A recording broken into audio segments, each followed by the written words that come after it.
Okay. Okay. So thanks again, Karina. My name is Toby Lee. I actually work for Leidos. As you know, Leidos is one of the major integrators for a lot of the cloud IT services, specializing in aerospace and in defense. So I have a really cool job. I get to basically work with the Microsoft partnerships across all three CSPs. I myself specialize more in Microsoft Azure and in AI ML. So today, what we're going to do is go through a scenario which we consistently have at Leidos with a lot of the government customers that we have, and also internally as consumers, where we have call centers and service centers that have over 5,000 to 10,000 users that basically consume the service. And basically, we always look at ways we can automate and save on money. So we look at it as a cost savings, and we also look at how we can automate across the business and also fulfill our duty as providing that to our customers in the government space. So what I want to do is go through the cost and operations as a shared service, and then identify our basic use case that we had. And then what I'll do is go into the demo for the AI voice and chatbot. So the problem again that we faced as we ourselves are customers, and then also have call centers, or we also have customers in the government space that have call centers that either they may use their own internal tool for everything from password research to ServiceNow to Nice and In Contact, and everyone's looking at ways that you can automate and also make customer service experience more efficient. The specific problem we face as an integrator is that we have, of course, we offer cloud services, some as managed service, some as shared services, and we have service desks that sit internally and externally for our customers. So we always look at ways to improve what we do as a business with call centers for our customers, and then also we look to support again the federal customers that we have in our portfolio. So one of the ways we looked at solving that is, of course, through AI, specifically through chatbots. So as we know, it's a bunch of different CSPs that offer AI and ML. They offer chatbots as well. And so what we did is we looked at ways to specifically around that technology and some of the CSPs and what they offered, including having virtual assistants that can tie into other services again, like Nice and In Contact, and then also ServiceNow, and then provide common services, so password resets, all your high volume calls, which you can basically poll either through recordings or you can poll through your ITIL management.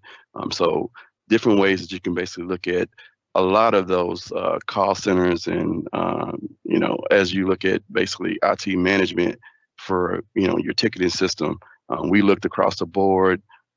We basically took all our large volume calls that we had that were ticket requests, and we looked to automate a lot of that with the chatbot, and then of course promote that through more of a self-service and automation template, and then also as we learn, when those tickets are open and the transition to either a virtual assistant or a live person, build on the knowledge management that we provided. So our basic use case again, the technical approach we took was to integrate the new AI technologies into an existing service for our service center and call center offerings, and essentially improve productivity of the customer service agents and provide those chatbots as virtual assistants.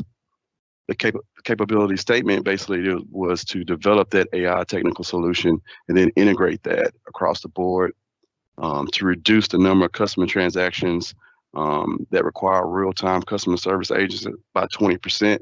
That was our starting mark. And then we looked at, of course, us being a government integrator, which services are actually provided as a FedRAMP solution. And we saw that Microsoft was one of the few that actually were. And then also had a mature platform for AI and ML. So the Microsoft Azure Chatbot is available in the FedRAMP environment. Microsoft has a well-established bot framework. The one of the things we looked at, with those pluses was, yeah, they have that established bot framework. We know that really it just requires some data and some expertise in that space. But we quickly, geared our actual environment and actually our SMEs around that technology, around AI and ML, to quickly get up to speed with Azure Chatbot. So some of the other vendors that offer some of the same AI ML capabilities are like Smart Action. We have Google that also has a place in the Gov space. So we were able to test all of those different CSPs across the board, everything from transcription from the bot to voice. We noticed that some capabilities weren't fully functional in the FedRAMP space, but we also knew that, this being a new technology, we know that Microsoft has tried and true on their framework, and we were able to compare against all three. And we also saw that basically, on the storage side, you could also secure that data that you place within Azure. So we knew that they had a fully functional platform, and that the employee basically on the language side, meaning that they speak, several different languages, Spanish, Portuguese. We know that those were actually capable for the AI voice and chatbot for Azure. Then we basically came up with a high-level plan to procure the service on that platform, develop it, implement it, and then pilot. So we developed our methodology based on that performance, and then based on the feedback that we got from our test unit, from a customer satisfaction standpoint. And then we looked at the security and how basically you use Visual Studio, you can use .NET, you can use various different other platforms, and then you can actually develop on that all without trying to hard code. A lot of it's performed either in deployment slots or through keys, actually. So now I'm gonna go into the actual demo portion of the presentation.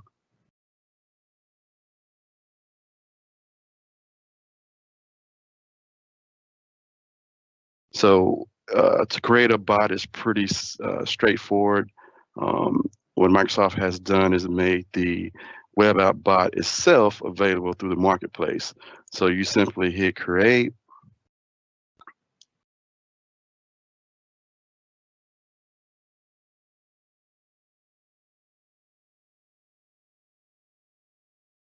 I already have a resource group created.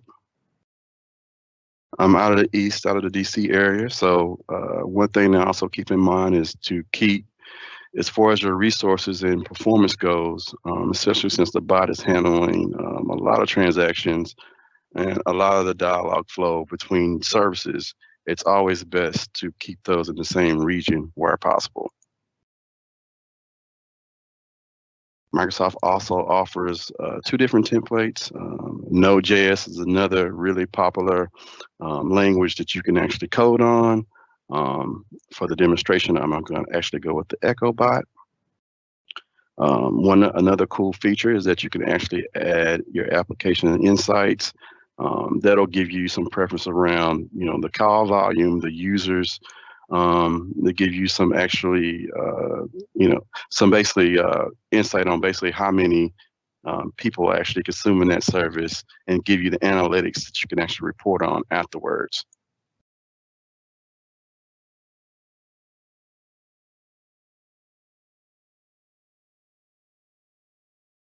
So as that service is actually deploying, I will go back to a bot just to expedite that's been deployed using that same template. And once deployed, it actually pulls up a web chat, which in the web chat, you can use this to basically test any of your code. A lot of the code that is used in the background just off default is either created through Q&A Maker or basically coded through Visual Studio. So another cool thing about it is that you can test it right after deployment. And with this specific bot, we are using a Q&A cognitive service that has a knowledge base. This actual knowledge base has a lot of the questions and answers directly posed from our call centers and service centers. So we have a lot of either password resets. We have, either with software deployments of company software itself. We have token requests. We also have just standard, again, password and ID questions and answers that need to be either called or basically can be requested.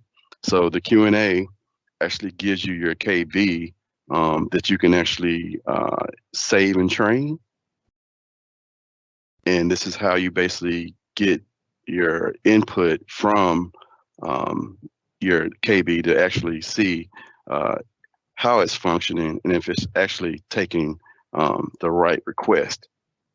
So as you see here, I requested a password reset. It asked me what my employee name ID was, and I basically put a simple 1, 2, 3, 4, and it should confirm that. One of the other cool aspects is that you could actually tie this with your ticketing system, which is ServiceNow, and it'll actually do a virtual assistant handoff, or it'll actually open up a ticket, which is what we essentially did for some of our customers and internally. So going back to the bot, so that is a simple demonstration of just the standard Echo bot with a knowledge base, but we also have the capability to tie different channels into the bot. So you have the capability now, as of 2 months ago, Microsoft has moved towards telephony features, which basically now give you the capability, like a lot of the other CSPs, to be able to call the bot directly. This is something that's in preview currently. Microsoft will be publishing this, I believe, in May at the Microsoft Ignite. So you'll be able to get your hands on it then, but it allows you essentially to call your bot along with all the capabilities with Q&A and Lewis for language understanding. So it puts a voice with that bot that you have, and it also does the cognitive services behind it with your Q&A knowledge base, which is very cool.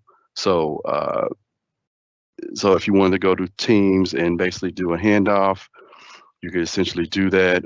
With this demo, I actually have a ServiceNow virtual assistant that is not fully set up just for demo purposes, but basically it does a virtual agent handoff, which is really cool. So basically if you had a Q&A with the transcription behind it to actually do a handoff to create a ticket, that's one of the things that you could do. You can also essentially add other services and channels to this. So email, you have the capability of adding an email request. So basically you can answer those replies through the bot directly to email. Of course, you have GroupMe, you have Skype, Slack, and others that basically make this bot very versatile. So it will address a lot of the business needs and cadence that you have throughout the enterprise. And the most unique thing about it, again, is that a lot of those services that are offered are already FedRAMP. So it gives you that capability to actually build a solution that you know will be sitting in Azure GovCloud, which is great. So the next part of the demo, I actually go through and go from my standard bot to the bot with Microsoft's new bot framework IVR, which again builds the capability for you to actually have a phone number. And for the demonstration, I've actually went in and pre-populate some of the features in here just to speed it up. But as you see, I had my knowledge base from Q&A that I've tested and trained, and that knowledge base is now tied to my bot. So I'm going to do a quick test and sure the bot is functioning properly. So we know it is.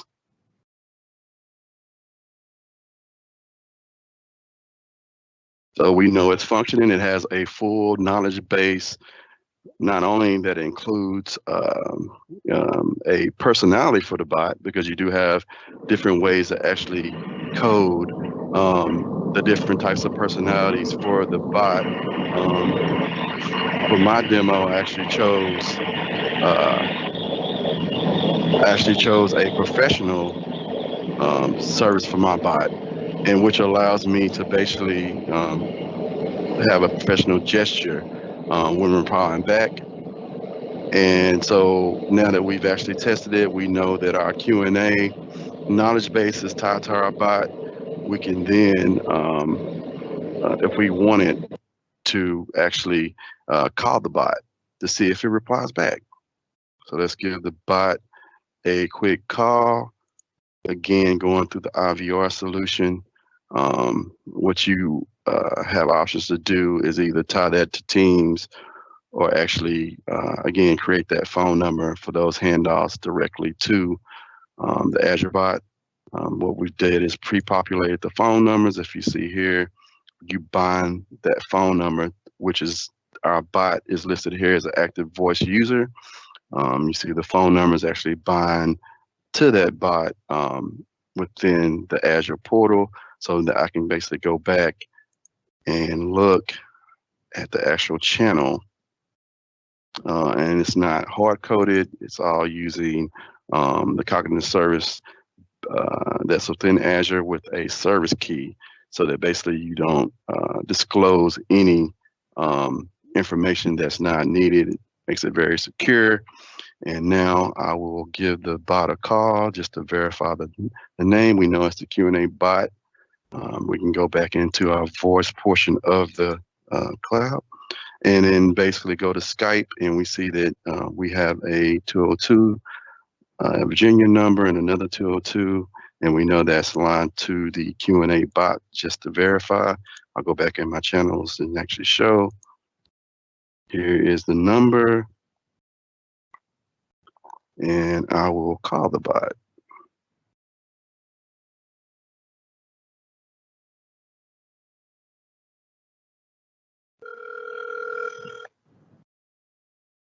Hello and welcome.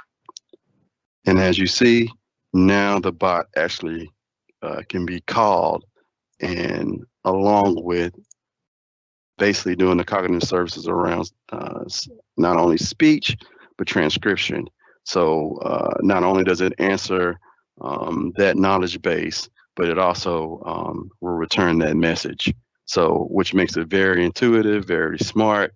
That knowledge base that you build can either be moved to other knowledge bases or shared across a development team, or you could simply also add audio files. So in our special case, we actually added quite a bit of audio from those call centers just to track and transcribe to give us that, full featured KB to answer a lot of those requests that we have that are coming in through service centers and call centers. So, which made it really, really cool, really, really dynamic, really easy to stand up. You do have to have, again, some knowledge of Visual Studio, and then also be pretty familiar with Azure. But other than that, it's really quick to get up to speed on. And if you wanted to develop and add more code to your bot, it's pretty simple to do. I can actually go through how that's actually done within Azure. So I can go back to my demo bot, and I can go back to the build management, and I can actually download that source code to Visual Studio to do my main edits and then republish that. So as you see here, I've downloaded it. Let's see. I've downloaded my code directly from Azure, unzip the file. Can now bring it back up in Visual Studio.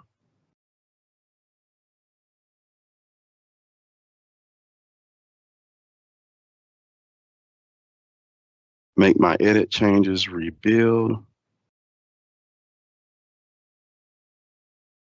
and publish that directly to Azure.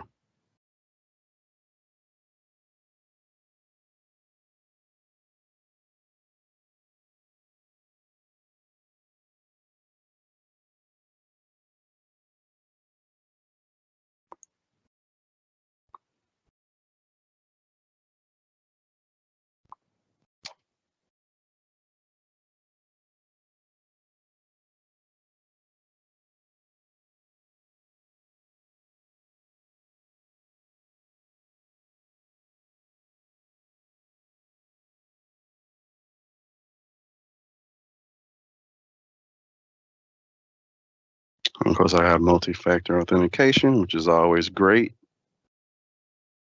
And I'm also using the Microsoft Authenticator app to approve it on my phone. I've approved it on my phone. Let's just cancel it.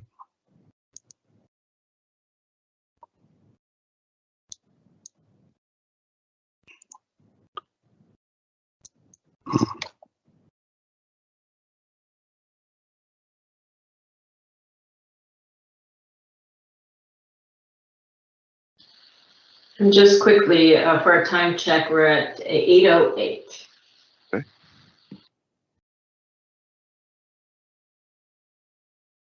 Yep.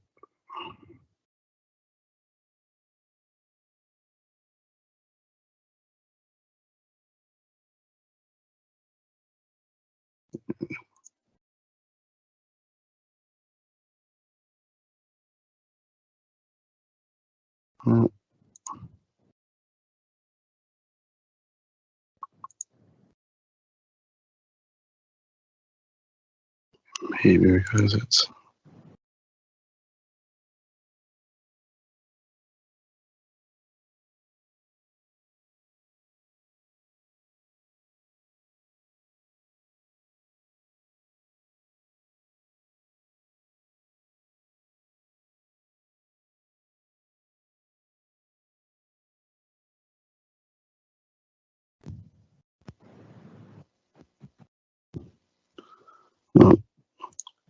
we get the idea. So basically, you can publish directly from Visual Studio, and then once that's republished to that resource group, that can then be again. You can basically go back and either work off the code, and then also see the changes within within Azure. So you get a activity log of basically that gives you any type of changes that you've made here for the bot and that have been republished. They're in your activity log, so you can basically see if any other developers are developing and doing updates and pushing that code. You can basically assign that through Azure AD, or you could simply assign it and do a project share through Visual Studio.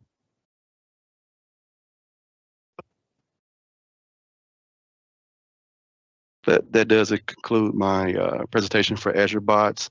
I'm happy to field any kind of questions that you have. I actually left both links directly from what the bot service is and the framework, and then the GitHub IVR bot framework that you can actually check out and preview a lot of those changes that Microsoft had and made with the Azure bot. Thanks. Thank you, Toby. That was great. I really want to, again, thank all the speakers for their contributions today. And thank for everyone who's attending our virtual meetup. We have the next one coming up next month, April 29th. And you can RSVP on our meetup platform, meetup.com/DC Azure Gov. Again, if you want to volunteer your time, or you know a customer who'd love to share their story on modernization, that's the topic we'll cover next month. So with that, thank you all for joining. We'll have this recorded and posted. In the meantime, if you have any questions or would like to volunteer, please reach out. Thank you so much.